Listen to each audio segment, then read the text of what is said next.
एक व्यक्ति भी वृंदावन के हिसाब से नहीं रह रहा, केवल वहां मलमूत्र त्याग करके वृंदावन में गंदगी और कर रहे हैं। अच्छा महाराज जी, हम थोड़ी शुरुआत में बात कर रहे थे मोह माया के बारे में, या फिर जो लोग ज़्यादा भक्ति में लीन हो जाते हैं उनके लिए ही ज़्यादा बेहतर है भक्ति में लीन होना, क्योंकि वो फिर से जन्म नहीं लेते हैं, या फिर जो आप बता रहे थे। तो क्या है, मनुष्य जैसे अक्सर हम लोग मोह माया में अभी लीन हो ही रखे हैं, तो साइड बाय साइड भक्ति करना, मोह माया में भी रहना, मटेरियलिस्टिक थिंग्स, तो ये side by side hand in hand चल सकता है? देखिए, आपको दो चीज दी है उन्होंने, एक मन और एक बुद्धि। मन दिया है उन्होंने अपने चरणों में लगाने के लिए, और बुद्धि दी है संसार में लगाने के लिए। बुद्धि उनके चरणों में लगेगी तो वहां आप फेल होंगे, और मन संसार में लगेगा तो वहां फेल होंगे। गीता का ज्ञान क्यों दिया? सबसे पहले तो किस जगह पे दिया? कुरुक्षेत्र में। जब कुरुक्षेत्र, ये एक संस्कृत वर्ड है। कुरुक्षेत्र का मतलब कर्म क्षेत्र, यानी कि आपका वर्क प्लेस। किसको दिया? क्यों दिया? क्योंकि वो घबरा रहा था अपने कर्म से पीछे हट रहा था। उसने अपना गांडी उठा के रख दिया था। पूछा गया क्यों? ये मेरे चाचा हैं, ये ताऊ हैं, ये भाई है, इन पे बाण कैसे चलाऊं, और इनको मारने के बाद मैं कैसे राज्य कर सकता हूं मैं। तब उन्होंने, ये गीता का ज्ञान केवल इसी बात पे दिया गया है। क्या 18 अध्याय ही थे उनके पास में, ठाकुर जी के पास में? था इसके आगे भी, लेकिन मौका वो जो था उतनी बात करी उन्होंने। उसमें उसको यही समझाया है कि देख, तैने अपना मन लगाया वहां तो रिश्तेदार बने, अगर बुद्धि लगाता तो ये तेरे दुश्मन है, अगर तेरे होते तो तेरे पीछे खड़े होते सपोर्ट में, अगर तेरे होते तो तेरे सपोर्ट में खड़े होते। वो छोड़ देंगे? वो छोड़ देंगे? उठा चला धनुष। यानी कि संसार में, कर्म क्षेत्र में, वर्क प्लेस पे बुद्धि बहुत अच्छी तरह इस्तेमाल करनी है, और लेकिन जब भक्ति क्षेत्र में जाएं तो भाव बहुत सुंदर तरीके से अप्लाई करना है। वहां कह रहे हैं कर्मण्येवाधिकारस्ते, कर्म प्रधान। संसार में, कर्म क्षेत्र में, कुरुक्षेत्र में ये कह रहे हैं, लेकिन वृंदावनी उपासना में कह रहे हैं भावोत्सवेन भजताम, भाव से भजो। यहां न बुद्धि की आवश्यकता है। ये वृंदावनी उपासना, हर जगह इंस्टीट्यूशन में एक एलिजिबिलिटी चाहिए, तो वृंदावनी उपासना में जाने के लिए क्या एलिजिबिलिटी है भाई? जब ये काम करना बंद कर दे तो कुछ चांस बनते हैं कि एडमिशन हो सकता है, क्योंकि दोनों चीज एक संग काम नहीं करती, बुद्धि और मन। बुद्धि करेगी या मन करेगा। महाराज जी, ऐसे वृंदावन तो जगह भी ऐसे, वहां जाके ये वैसे भी काम नहीं करता कुछ खास, वहां मन ही काम करता है। अरे फलाने होटल के वॉशरूम खराब है, वहां नहीं रुकेंगे, या फलाने का खाना अच्छा नहीं है, उधर नहीं, वहां खाएंगे। बुद्धि तो चल रही है, बुद्धि तो चल रही है। तो कैसे वृंदावन मिलेगा? अच्छा महाराज जी, आजकल बहुत ये भी फैशन हो गया कि लोगों को धाम वास करना है, कि वृंदावन में रहना है, यहाँ से घर छोड़ छोड़ के जा रहे हैं, वहाँ पे घर ले रहे हैं। तो आपके हिसाब से ये सही है, नहीं है, या वृंदावन में रहने के भी कुछ तरीके सही होते हैं या नियम होते हैं, कुछ बताओ। भाई एक बात बताइए, अगर हम आपके घर पे आए और आपके घर के कानून के हिसाब से नहीं चलें तो आप कितने दिन रखेंगे?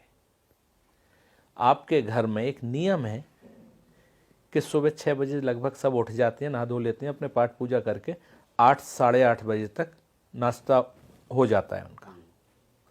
जब 8 साढ़े 8 बजे नाश्ता हो जाएगा तो दोपहर का भोजन कब होगा? लगभग 12:30 तक, उससे ज़्यादा लेट तो नहीं होगा। और हम आपके यहाँ गए हैं, हम 8:30 पर तो बिस्तर छोड़ रहे हैं, फिर आपसे कह रहे हैं कि नाश्ता दो 10 बजे के करीब, तभी तक तैयार हो पाएंगे। जब 8 साढ़े 8 बजे उठेंगे तो 10 बजे के करीब आपका रूटीन बिगड़ेगा। बिल्कुल। आप क्या सोचेंगे कि जाएं अपने घर तो ज़्यादा बढ़िया है। वो स्थिति हो रही है जो पहुंच रहे हैं वृंदावन वास करने। हमारे हिसाब से एक व्यक्ति भी वृंदावन के हिसाब से नहीं रह रहा, केवल वहां मलमूत्र त्याग करके वृंदावन में गंदगी और कर रहे हैं। पहले प्रिपेयर होके आपके यहाँ आ रहे हैं, हम पहले से टाइम टेबल चेक करें आपके यहाँ क्या रूटीन है, कैसा वो है। आपसे 5 मिनट पहले ही हम अगर नाश्ता की टेबल पर मिलें, 5 मिनट पहले ही भोजन की टेबल पर मिलें, या और जो घर के कार्य हैं उनमें पूर्ण रूप से आपके समय के अनुसार ही मिलें, तो अगर 2 दिन रुकने के लिए आए हैं तो आप कहोगे अरे 2 दिन और रुक जाओ। और अगर हम उल्टे चलें, अगर हम 2 दिन के लिए आए हैं, अरे आपकी ट्रेन कब की है, या आपने टिकट कराई कि नहीं कराई, यूं करके पूछा जाता है कि वहां पे उधर की याद दिलाएंगे आपके यहाँ क्या चल रहा है, वहां पे क्या चल रहा है, कि इसका मन उच्चाट हो वहां जाए। भाई वृंदावन रहना, वृंदावन के हिसाब से तो रहें आप, वृंदावन के लायक अपने घर में रह के एग्जामिनेशन हॉल में बैठ के प्रिपरेशन नहीं होती। प्रिपरेशन घर पे बैठ के होती है, एग्जामिनेशन हॉल में तो एग्जाम दिया जाता है। आप आज 100% लोग जो वृंदावन वास के लिए आ रहे हैं वो एग्जामिनेशन हॉल में ही प्रिपरेशन करने वाले हैं, तो क्या पास होंगे? महाराज जी आप बता सकते हो उन लोग को जो लोग प्लान कर रहे हैं कि वृंदावन जाके वास करें, कोई क्या शेड्यूल है, क्या टाइम टेबल है, क्या करना चाहिए उन्हें? सबसे बड़ी चीज है अपना स्वभाव। अपना स्वभाव कैसा है, क्या वृंदावन के अनुरूप है? जो वाणियों में वृंदावन में रहनी सहनी बताई है, क्या 1% भी उस पर हम खरे उतरते हैं? वृंदावन के लिए तो ये आ रहा है कि दूजे तीजे जो जोड़े शाख पत्र कछु आए, ताही में संतोष कर रहे अधिक सुख पाए।